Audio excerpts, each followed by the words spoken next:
오늘은 연약함에 쌓인 권능의 왕 예수라는 제목으로 함께 말씀을 나누도록 하겠습니다. 아마도 올해와 같이 이 성탄절을 보내는 때도 없을 것 같습니다. 내년에는 이렇게 안 보내기를 바랍니다. 소망인가요? 이 시기는 굳이 성탄절이 아니어도 어떤 기쁨과 어떤 설렘, 어떤 기대감과 또 흥분이 어떤 이렇게 감도는 그런 때이기도 합니다.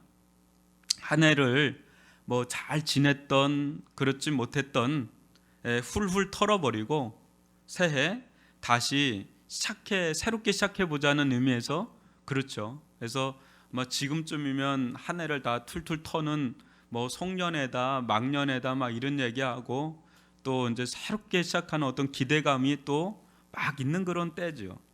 그러나 코로나19로 인해서 이 모든 것들이 증발되고 없습니다.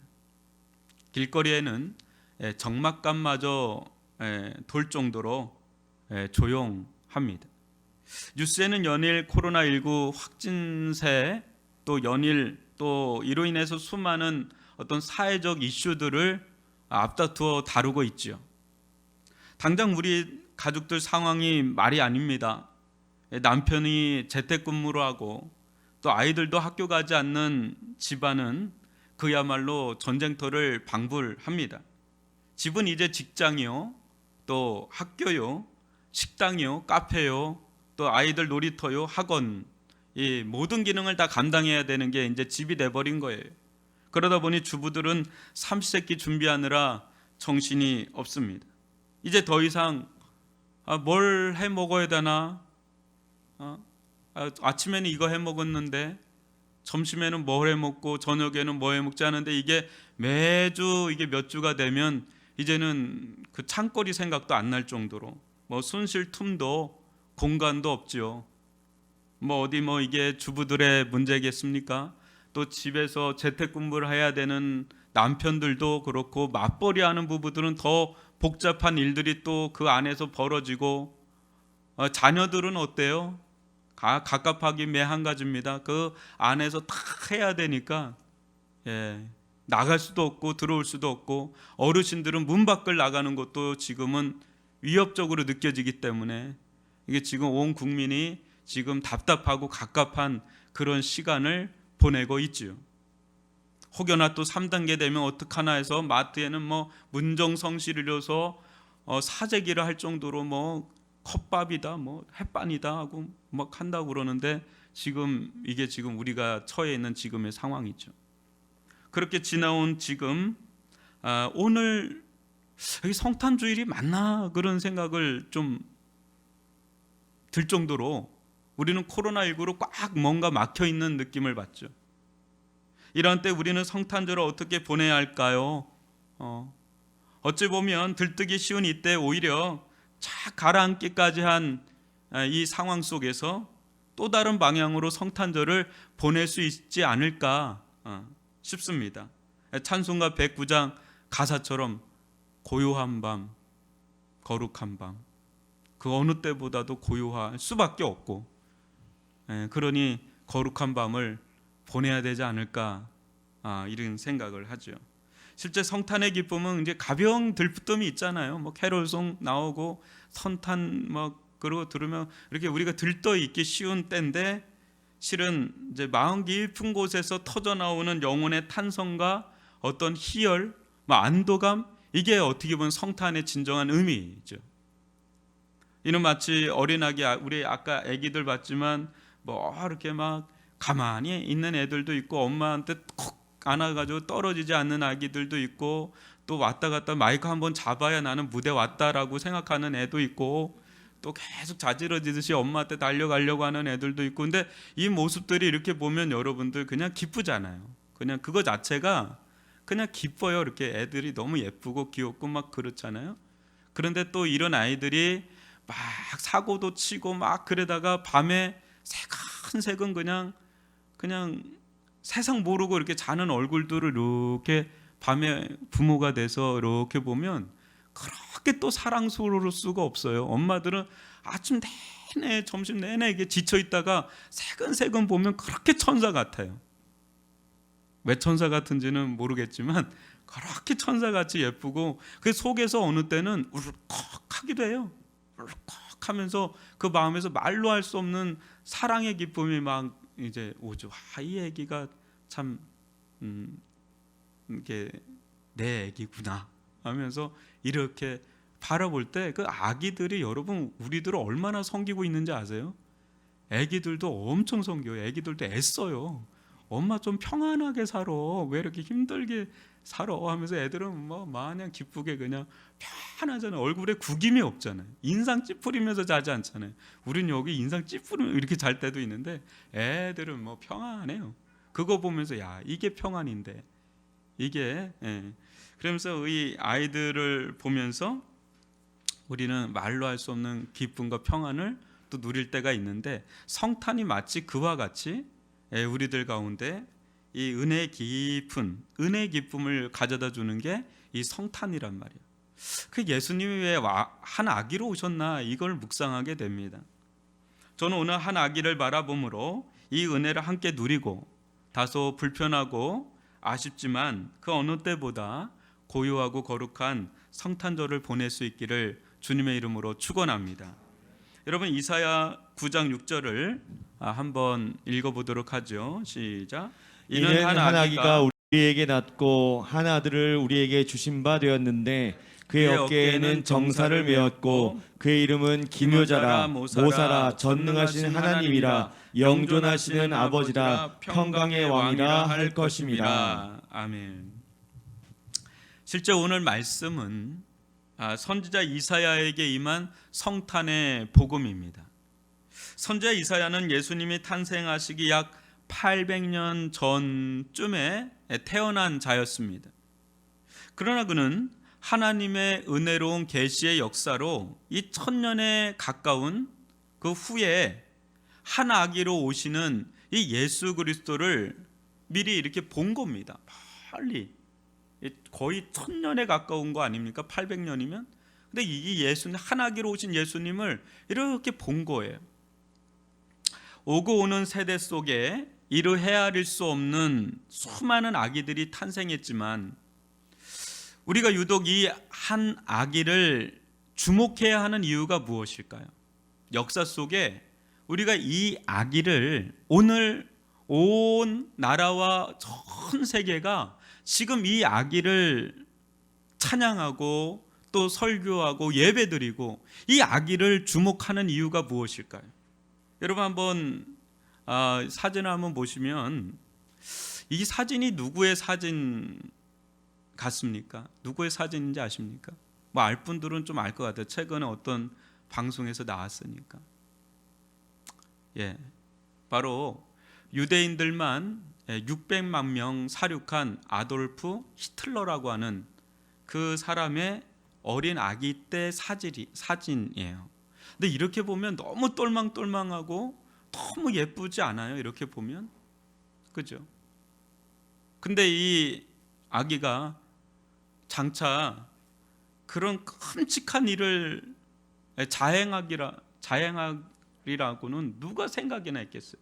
이때 당시에 아기가 태어날 때 얼마나 예쁘고 얼마나 천사 같고 이 아이가 장차 큰 일을 하겠다 했는데 진짜 큰 일을 했는데 너무 큰 일을 해가지고 문제인데 한번 생각해 보십시오. 우리 중 누구나 어린아기 시절이 있었지 않습니까?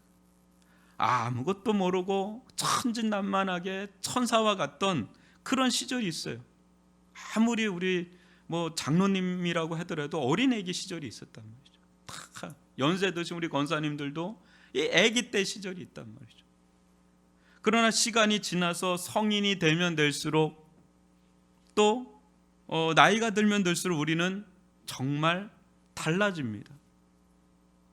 어떤 이는 정말 이 세상에 꼭 필요한 인물로 사람으로 세워져 가는가 하면 어떤 이는 지난주 다룬 가룟 유다처럼 차라리 태어나지 않았으면 좋았을 사람으로 변해갑니다. 그런데 알고 보면 이 한 사람 안에 전혀 없던 것이 나오는 것이 아니죠. 단지 그것이 씨처럼 우리 안에 잠재되어 있다가 그것이 점점 자랄 수 있는 환경을 만나서 열매를 맺든지, 이제 그 씨가 좋게 열매를 맺든지 나쁘게 열매를 맺든지 열매를 맺어요. 어떤 환경을 만나면서 점점 그 씨가 막 자란단 말이죠. 열매를 맺을 정도로. 또 어떤 씨는 환경을 잘못 만나서 그냥 열매도 맺지 못하고 자라지 못하고 사라지는 그런 상황도 또 있죠. 그러니까 우리 안에 있는 씨와 환경이 만나면서 어떻게 되느냐에 따라서 아주 많은 변수들이 일어나죠. 그죠? 그런데 어떤 씨는요, 아주 강인한 씨가 있어요. 그래서 어떤 환경과 조건, 상황 속에서도 다 뚫고 나가서 막 씨가 자라고 막 열매를 맺는, 막 사막에서도 막 열매를 맺는 그런 강인한 자생력을 가진 그런 씨가 있단 말이죠. 모든 환경이고 뭐고 다 뚫고 나가서. 그래서 우리는 그런 사람도 또 있잖아요. 환경은 전혀 뒷받침이 안 되는데 자수성가한 뭐 이런 분들을 또 본단 말이죠. 그러면 막 거기서 도전도 받고 또 막 이렇게 힘도 생기고 저렇게 나도 해야 되겠다, 이렇게 도전 주는 사람들, 소망을 주는 사람들이 또 있죠. 지금 이사야 선지자는요, 수백 년 전에 장차 이 세상에 태어날 한 아기를 지금 바라보았고, 그 아기 안에 세상 그 어떤 조건이나 환경, 상황도 압도하는 어떤 파워, 권능, 그것이 그 안에 있는 것을 봤습니다. 그가 본 것이 뭡니까? 여러분 6절을 한번 다시 한번 보면 겉모습은 악인데 그 악이 안에 뭐가 있는지를 이사야는 봤습니다. 뭡니까? 그의 어깨에는 정사를 메었고 그의 이름은 기묘자라 모사라 전능하신 하나님이라 영존하시는 아버지라 평강의 왕이라 할 것임이라. 그죠? 여러분 이 아기에 대한 설명이 어떻습니까? 한번 보세요. 다시 한번 보시면 이 아기에 대해 소개하는 말이 뒤로 가면 갈수록 인간의 범주를 뛰어넘어요. 그게 이 아기의 정체를 어떻게까지 드러내고 있냐면 한마디로 이 아기는 인간이 아니다. 전능하신 영원하신 하나님이시다.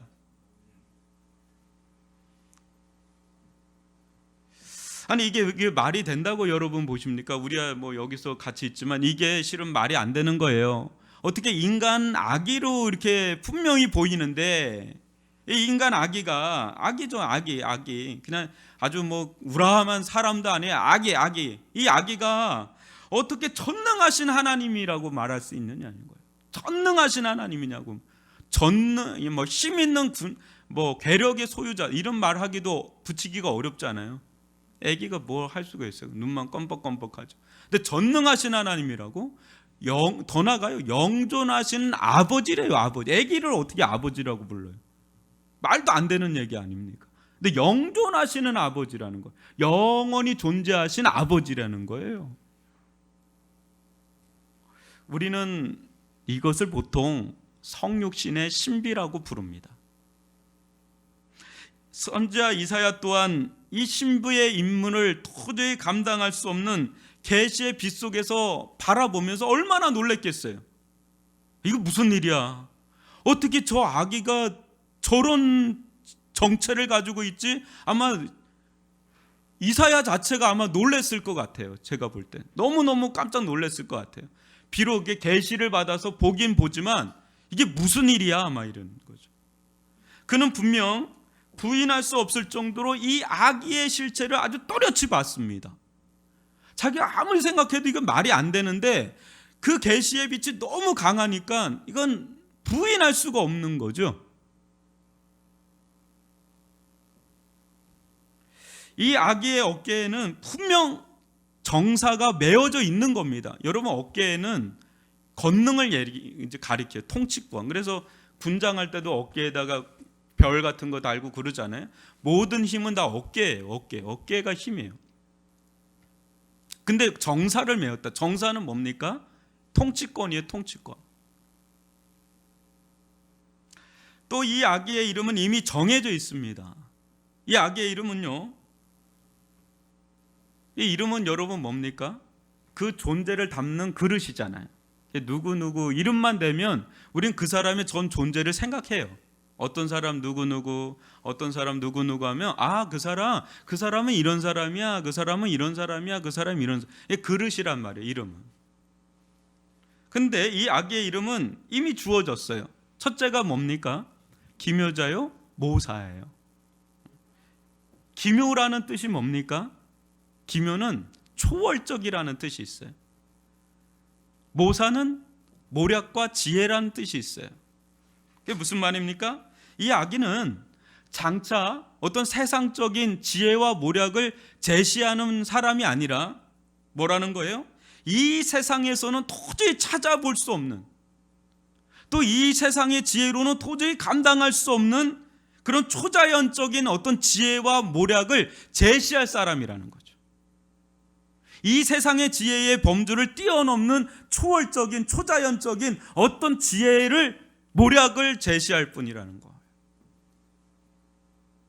그 이 이름보다 이 아기의 존재성을 담을 수 있는 그릇이 없어서 기묘자요 모사라고 부른 거죠.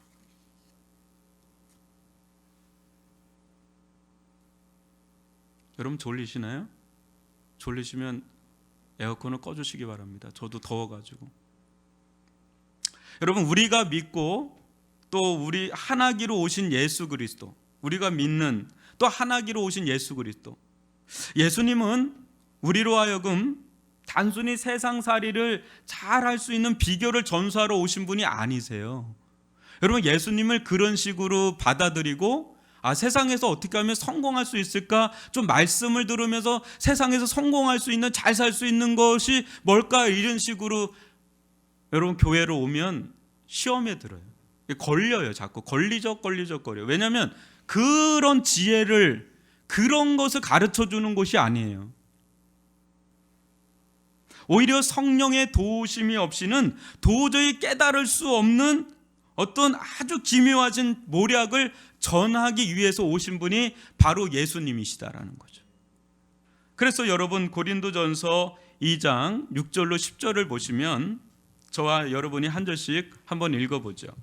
그러나 우리가 온전한 자들 중에는 지혜서는 지혜를 말하노니 이는 이 세상의 지혜가 아니요 또 이 세상에서 없어질 통치자들의 지혜도 아니요 오직 은밀한 가운데 있는 하나님의 지혜를 말하는 것으로서 곧 감추어졌던 것인데 하나님이 우리의 영광을 위하여 만세 전에 미리 정하신 것이라. 이 지혜는 이 세상의 통치자들이 한 사람도 알지 못하였나니 만일 알았더라면 영광의 주를 십자가에 못 박지 아니하였으리라. 기록된 바 하나님이 자기를 사랑하는 자들을 위하여 예비하신 모든 것은 눈으로 보지 못하고 귀로 듣지 못하고 사람의 마음으로 생각하지도 못하였다함과 같으니라. 오직 하나님이 성령으로 이것을 우리에게 보이셨으니 성령은 모든 것 곧 하나님의 깊은 것까지도 통달하시느니라. 아멘. 참 놀라운 구절입니다. 이게 세상의 어떤 지혜로 통치자들도 알 수 없는 그 지혜, 오직 성령께서 열어주셔야만 알 수 있는 지혜. 그러게 하나기로 오신 예수 그리스도께서 장차 공생애를 시작하시면서 수없이 하신 말씀들, 또 행하신 일들은 단순히 인간적인 생각이나 세상적인 방식으로는 도저히 알 수 없는 비밀이요 신비예요. 예수 그리스도께서 하신 이 모든 말씀들, 행하신 모든 일들은 모두 하나님께서 이 세상에 베푸신 계시의 빛들입니다.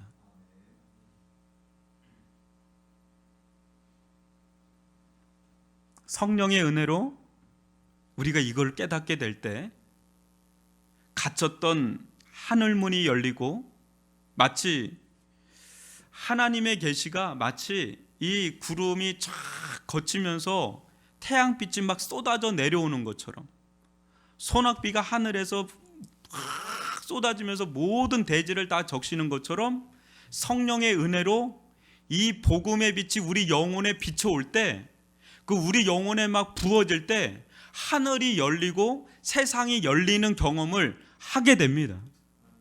여러분, 이 복음이요, 우리가 이 듣는 복음이 정말 능력 있게 성령의 은혜로 우리들 영혼 가운데 다가올 때, 그때 하늘이 열리는 경험을 하잖아요.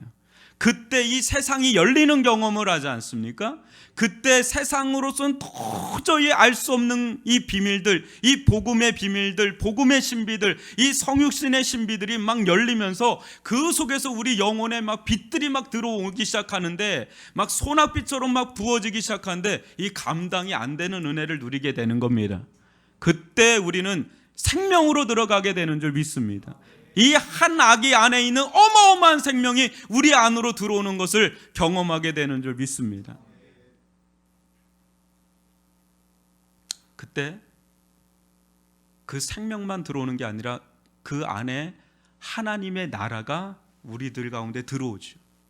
하나님의 나라가 열리고 하나님의 나라를 깨닫고 하나님의 나라를 누리고 하나님의 나라를 위해 사는 삶이 길이 열리는 이 어마어마한 은혜가 이 아기의 이름 속에서, 장차 이 아기가 행하는 기묘자요 모사로서의 사명을 감당하면서 이 엄청난 초월적인 지혜가 우리들 가운데 들어올 때 그와 같은 일들이 일어난다는 거예요. 그래서 이게 복음이라는 겁니다. 기쁜 소식이라는 겁니다. 아멘입니까?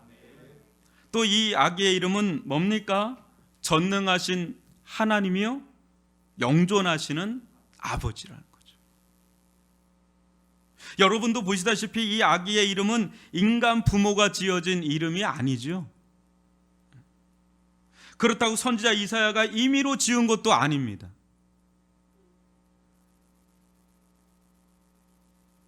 이 이름조차 하나님께서 직접 지어주고 있다는 점에서 이 이름 자체가 하나의 계시예요.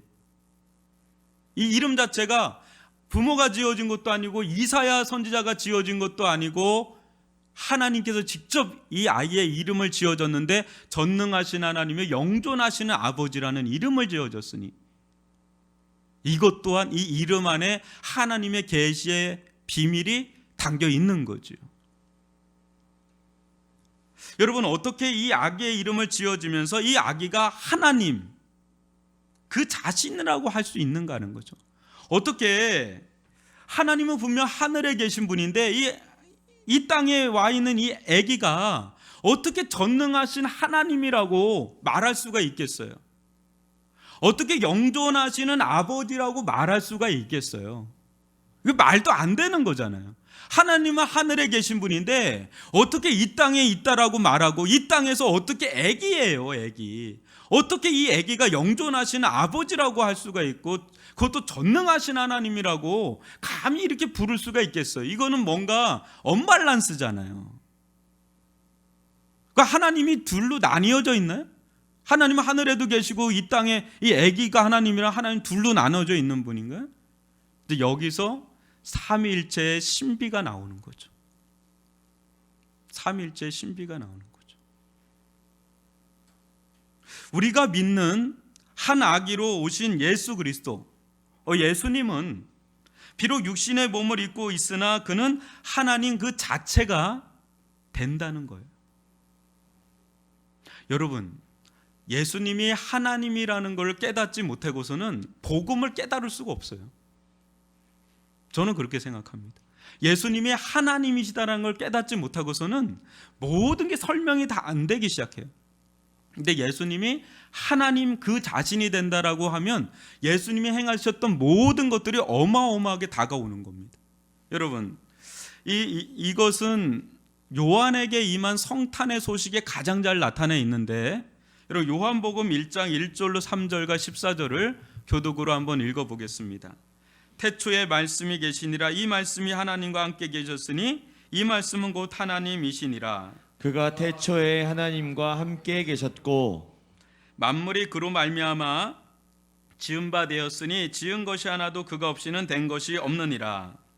말씀이 육신이 되어 우리 가운데 거하심에 우리가 그의 영광을 보니 아버지의 독생자의 영광이요 은혜와 진리가 충만하더라. 아멘. 여러분, 말씀은 곧 뭐라 그럽니까? 곧 하나님이신데, 이 말씀이 곧 하나님이신데 말씀이 육신이 되어 이 땅에 오신 분이 누구예요? 바로 예수 그리스도라는 거죠.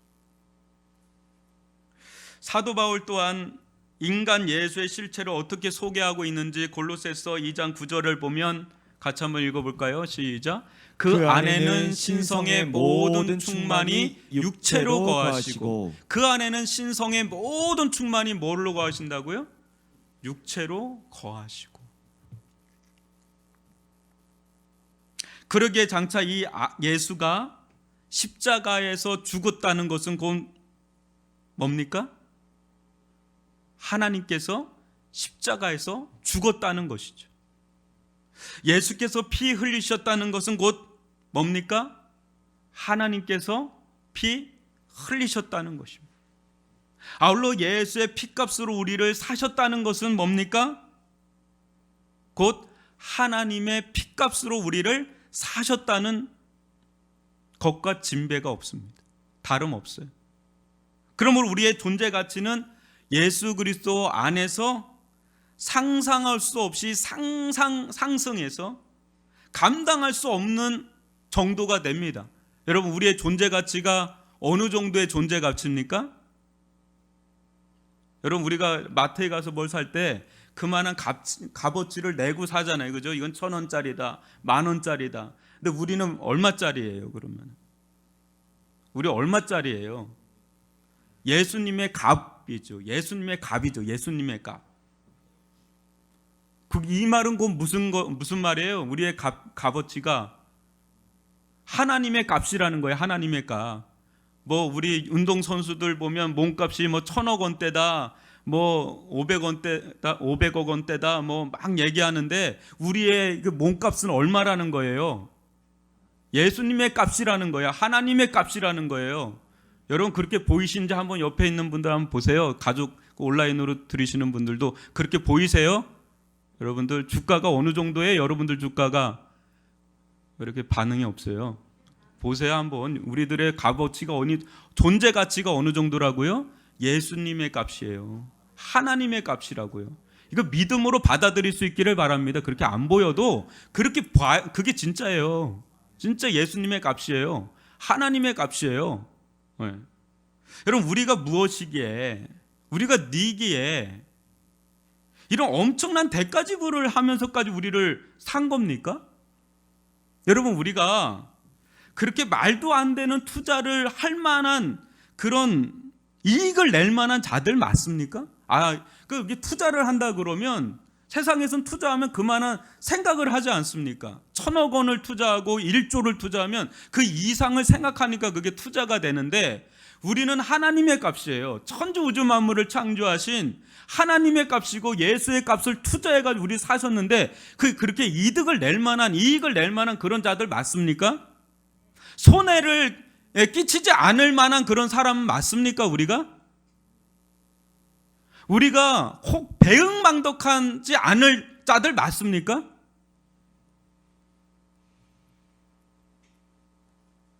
그런데 우리는 손해를 끼칠 수도 있는 자고 배응망덕한 길을 갈 수도 있는 자예요. 예수 믿고 나서도. 그런데 어쩌면 이거 말도 안 되는 이런 일을 하셨냐 말이에요. 우리가 뭔데? 우리가 누군데? 사람들도 우리를 우습게 여기는데, 우리를 위해서 그 정도 희생하는 사람이 없는데, 하나님께서 어떻게, 그 위대하신 하나님께서 이 죄인이요 아무것도 아닌 우리들을 위해서 그 어마어마한 자신의 생명을 다 쏟아 부으시냔 말이에요. 피를 다 쏟아 주시느냐 말이에요. 우리가 그렇게 대단한 사람 맞느냐고요. 네? 사랑하는 성도 여러분, 이처럼 예수를 믿는다는 것은요, 말도 안 되는 것을 믿는 겁니다. 여러분, 말이 된다고 생각하세요? 우리는 이거를 너무 자주 들어서 당연하게 생각할지 모르지만 실은 말이 안 되는 거예요. 세상에서는 전혀 있을 수가 없는 세계의 얘기를 하고 있는 거예요. 이게 기묘자요 모사의 세계예요. 그 말도 안 되는 거 우리는 믿는 겁니다. 아울러 예수를 믿는다는 건 뭘까요, 여러분? 말도 안 되는 삶을 사는 게 믿음이에요. 말이 되는 삶을 살면 그 사람은 믿음의 삶을 사는 게 아닙니다. 우리들의 삶을 볼 때 말이 안 되는 삶의 길을 가는 게 크리스찬들이에요. 여러분, 하나님은 말도 안 되는 일을 행하신 거잖아요, 그죠?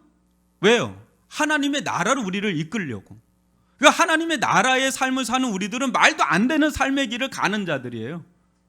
세상 사람들이 볼 때는 우리는 설명이 안 되는 삶이에요. 너 왜 그렇게 살아? 너 왜 그렇게 살아? 너 왜 그렇게 살아? 그런 말을 들어야 그 사람 진짜 백이에요. 그 사람이 진짜 믿음 있는 거죠. 달라요. 말이 안 돼요. 말이 안 되는 삶을 살 수밖에 없어요. 이게 믿음의 세계입니다. 여러분, 예수님 왜 그렇게 하셨을까? 기묘자요 모사이신 전능하신 하나님이요 영존하신 아버지이신 그분이 왜 이런 길을 가셨나? 그것은 이 아기의 마지막 이름에 있습니다. 이 아기의 마지막 이름이 뭡니까? 평강의 왕이죠. 평강의 왕. 이 아기는 태어날 때부터 왕입니다. 비록 구유에서 태어났고 평생 머리 들 곳 없이 사셨고 타본 곳이라고는 아기 새끼밖에 없는 분이세요. 그런 거에 비하면 여러분들이나 저나 너무 호강하면서 사는 거죠. 누가 구유에 난 자가 있겠어요? 조리원에서 났죠. 누가 평생 머리 들 곳 없어요? 다 집 있지 않습니까? 누가 차가 없겠어요? 다 차 있지 않습니까? 근데 예수님, 그분의 실체는 평강의 왕이요 어깨에는 정사를 메었고 전능하신 하나님이요 영존하신 아버지라고 그래요. 이 아기가 이 땅에 와서 결국 이루려고 한 일은 평강입니다. 평강이에요. 평강. 여러분, 평강은 헬러 히브리어로 샬렘이에요. 샬렘. 이게 어떤 뜻이냐면 온전하다, 완전하다라는 뜻입니다. 이게 무엇이냐면 온전하지 못하면, 완전하지 못하면 우리는 평강을 잃어버립니다. 평안을 잃어버려요. 하나님과의 관계에서 온전하지 못하면, 완전하지 못하면 우리는 하나님의 안에서 평강을 잃어버려요. 근데 여러분 보세요. 우리는 하나님과의 관계에서 완전히 관계가 뒤틀려진 관계 속에 있죠.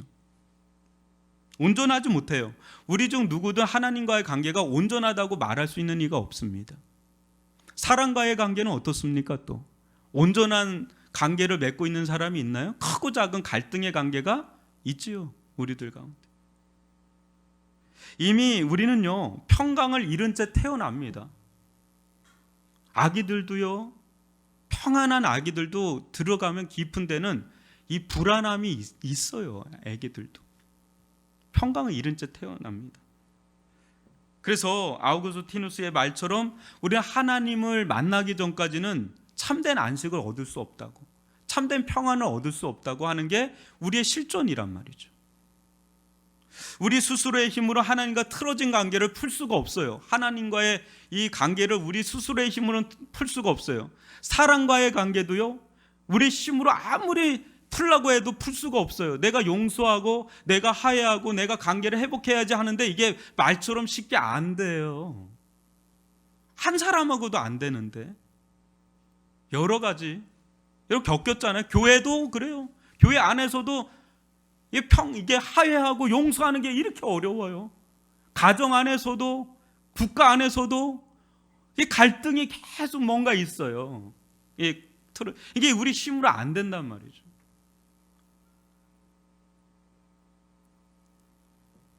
그러기에 우리는 너무나 연약하고 불완전합니다. 이것이 왜 기묘자의 모사이신 그분이 전능하신 하나님이요 영존하신 아버지이신 그분이 이 땅에 내려와서 십자가에서 죽으셨는지를 보여주는 이유입니다. 사람과의 갈등도 서로를 힘들게 하는데 여러분 그렇지 않나요? 많은 사람하고 여러분 갈등하는 것 같잖아요. 아니, 한두 사람이에요. 가장 가까운 사람. 나하고 거리만 멀어도 그 사람은 나한테 갈등을 안 줘요. 회사에서도 나한테 영향 안 줘요. 회장하고 나하고 갈등이 없어요. 같이 옆에 있는 직원, 그 팀장, 이런 사람이 나한테 갈등을 주죠. 멀리 있는 사람은 갈등 안 줍니다. 그런데 그때 그 마음 되게 불편하잖아요. 근데 여러분, 이게 하나님과의 관계에서 갈등이 생기잖아요. 그게 지옥이에요. 지옥은 고통과 형벌이 주어지니까 지옥이라고 하는데, 지옥의 뿌리는 하나님과 불화된 관계가 영원히 지속될 수밖에 없는, 관계가 풀리지 않는 그게 지옥이에요. 샬롬이 없어요. 샬롬이 없어요. 이 세상에 샬롬이 없어요. 샬롬. 한 아기로 오신 예수 그리스도께서 이 땅에 오사 십자가의 길로 나아간 이유는 이 갈등 관계를 풀어서 화해와 용서, 평강으로 바꾸기 위해서, 하나님과의 관계를 화목시키고 사람 관계의 관계를 화목시키고 해서 하나님과의 관계가 화목이 되면 사람과의 관계도 풀리게 되는 줄 믿습니다. 사람과의 관계가 풀리면 하나님과의 관계도 풀리게 되는 줄 믿습니다. 이래서 예수님이 평강의 왕으로 오셨다라는 겁니다. 여러분, 우리에게 진짜 이 세상을 살면서 가장 필요한 건 평강이에요. 평강. 어떤 이들은 얘기하죠. 나는 평강이 없어도 대저택에만 살면 나는 좋겠다. 근데 가상으로 얘기하는 겁니다. 근데 여러분, 대저택에 우리가 산다고 하더라도요, 평강이 사라지잖아요. 그럼 평강이 사라질 만한 일들이 그 가정 안에 있다는 거예요. 그러면 거기는 진짜 지옥이에요. 뛰쳐나가고 싶고 거기선 하루도 못 벽일 것 같고. 그래서 지옥이 따로 없어요. 거기서 사느니 창살 없는 감옥에서 사는 것과 같은 거예요. 집이. 여러분, 평강이 없는 대저택에서 살겠느냐, 아니면 평강으로 넘치는 좀 어려운 집이지만 평강이 확보되는 그런 집에서 살 거냐라고 한다 그럴 때 여러분 어디서 살 것 같으세요? 아마 전자를 택할 분들도 있겠지만, 여러분, 우리가 힘든 이유가 뭐예요? 우리가 사는 이유가 뭐예요? 우리는 행복하려고 사는 거예요. 행복은 어디서 주어지죠? 평안함에서 주어지는 거예요. 마음이 평안하잖아요. 그러면 행복한 거예요. 근데 모든 걸 다 가지고 있어도 마음이 불편하잖아요. 마음에 감내할 수 없는 괴로움이 있잖아요. 그러면 그게 지옥이에요. 근데 어떤 일이 일어나도 여러분들 가운데 이 평강을 잃어버리지 않고 평안함이 있잖아요. 그러면 여러분은 행복자라고 그러는 거예요. 근데 뭘 다 가지고 있어도 평안함이 없고 평강이 없으면 그건 불행자라고 그러는 거예요. 저는 우리가 행복한 사람이 되기를 바랍니다. 우리 안에 평안함이 있고 평강이 주어질 수 있기를 바랍니다. 이 평안함을 잃어버리는 거, 이거 예수님으로부터 온다는 거예요. 진짜는 우리가 마음이 평안하면 되잖아요. 코로나가 아무리 이렇게 돼도 어떤 일이 일어나도 우리가 마음이 평안하면 그게 천국 아닙니까? 그러면 되잖아요. 평안하면 되잖아요. 그럼 행복하잖아요. 누군가 하늘과 땅의 이 모든 갈등의 질서를 바로잡고 휘어잡아서 이 하나로 바로 세워야 평강이 임하는데, 이 세상에는 어디서든 그 평강을 찾을 수가 없습니다. 한 아기로 오신 예수는요, 그 전능하신 권능을 가지고, 그 영원하신 권능을 가지고, 그 왕권을 가지고 십자가의 길로 들어가요. 그 엄청난 능력을 가지고 다른 길로 가는 게 아니라 십자가로 들어가고 무덤으로 들어가고 무덤에서 부활로 나오세요. 그런데 이 말도 안 되는 십자가와 무덤과 부활의 이 길이 죄의 권세를 꺾어버리네요. 사단의 권세를 꺾어버리네요. 사망의 권세를 꺾어버리네요. 이 세상의 모든 불협화음을 꺾어버리고 완전한 질서와 완전한 평강으로 우리들을 이끌어가는 경험을 우리는 하지 않습니까? 사랑하는 성도 여러분, 이 한아기로 오셨지만 이 예수의 이 십자가의 사랑의 권능이 임한 자,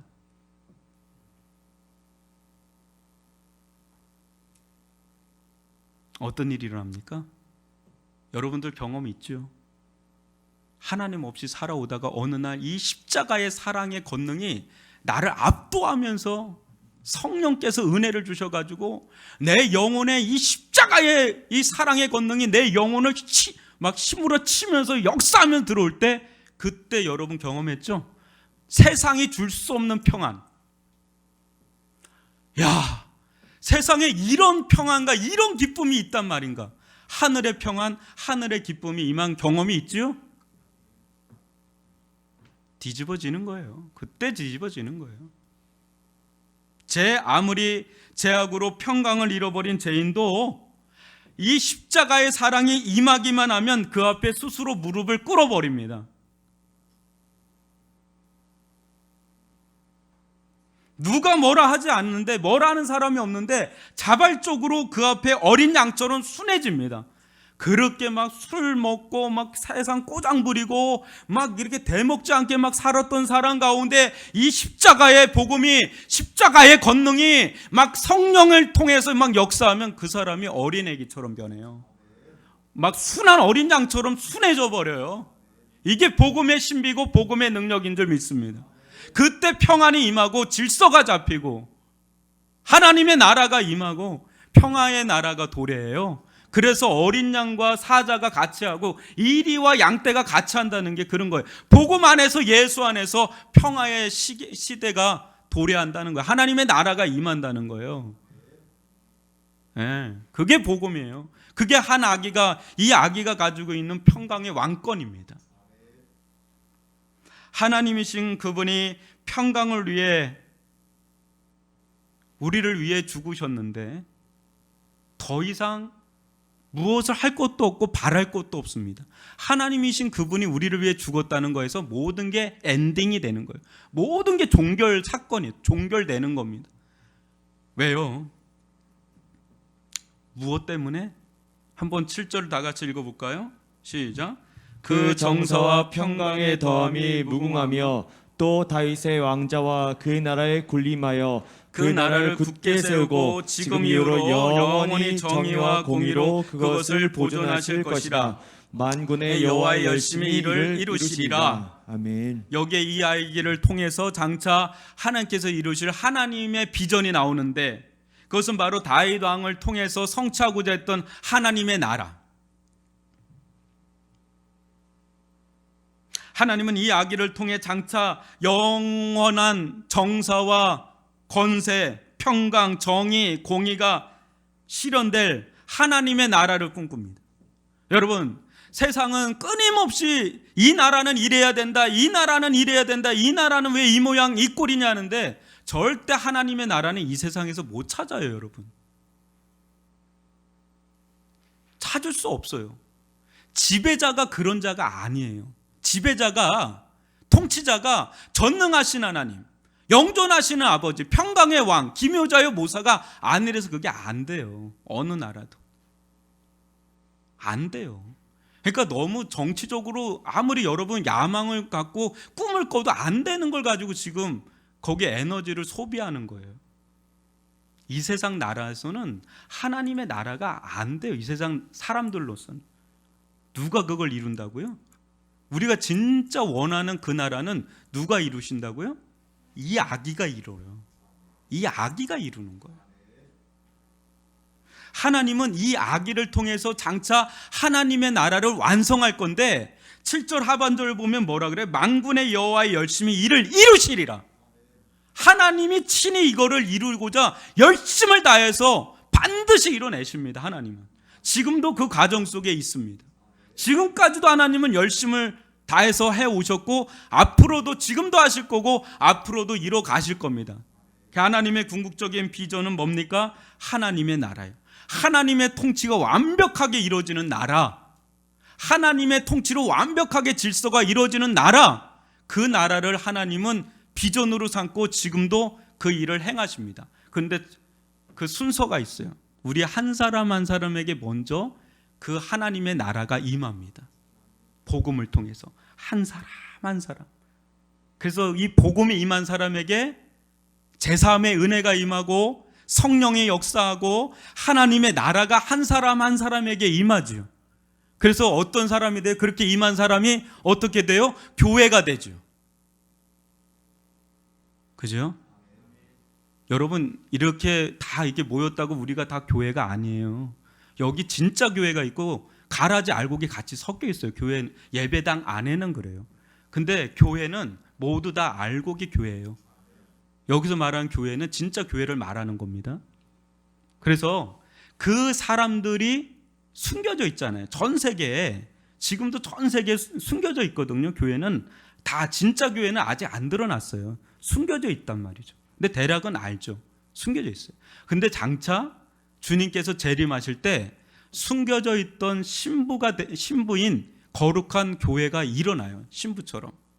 일어나서 예수와 이 교회가 한 몸을 이뤄요. 신랑과 신부가 한 몸을 이루듯이 교회와 예수가 한 몸을 이룹니다. 그게 창세기에 나와 있는 거잖아요. 한 몸을 이뤄요. 그래서 완전한 하나님의 나라가 실현이 돼요. 완전한 하나님의 나라가 실현될 때 그 나라는 사랑의 나라예요. 말로 형언할 수 없는 평강의 나라가 돼요. 우리가 이 세상에 그 어디에서도 맛볼 수 없는 기쁨의 나라고, 생명의 나라고, 은혜의 나라고. 여러분 어때요? 그 나라는 공의와 정의가 강처럼 바다처럼 흐르는 공평의 나라가 마침내 완성이 되는 날이 곧 올 겁니다. 하나님이 이를 위해 열심을 다하시는 분이시고 그것을 위해서 이 아기를 이 땅 가운데 보내셔서 그 아기를 통해서 장차 십자가의 길을 가게 하고 그래서 부활의 길을 가게 하고 성령을 통해서 한 사람 한 사람씩 세상에서 끄집어내서 교회를 만들고 교회를 통해서 온 천재 만민에게 복음이 전파되게 하시고 그로 말미암아서 어느 정도 수가 찰 때 하나님은 이 땅 가운데 임하실 거고 그때 완전한 하나님의 나라가 돼서 완전한 샬롬의 나라, 영원하신 하나님의 통치가 이루어지는 하나님의 나라가 임하게 되는 것이 하나님의 거대한 비전인 줄 믿습니다. 이를 위해 만세전부터 아주 신비하고 놀라운 방식을 준비하셨으니 이 세상에서 가장 약하디 약한 상징이라고 한다면 아기죠. 누구의 도움이 없인 절대 생존할 수 없는 아기, 한 아기의 모습으로 하나님은 그 모습으로 오신 겁니다. 너무 언밸런스죠. 전능하신 하나님에 비하면 아기는 이 세상에서 가장 약한데 가장 약한 그곳에서 가장 강한 권능이 숨겨져 있다는 사실. 이게 복음의 신비고 복음의 능력이고 그런데 이 복음을 영접한 자들에게는 완전히 생명으로 변화되고 하나님의 나라를 경험하는 것을 우리는 똑똑히 내 스스로가 증인 아닙니까? 우리가 그래서 복음의 증인 아니에요? 이것이 하나님께서 온 인류를 위해 준비하신 최고의 선물, 최대의 선물이라면 바로 한 아기로 오신 예수 그리스도, 그분이시라는 것. 이분을 높이 찬양하고 경배하며 그분을 위하여 사는 저와 여러분이 되기를 주님의 이름으로 축원합니다. 기도합니다.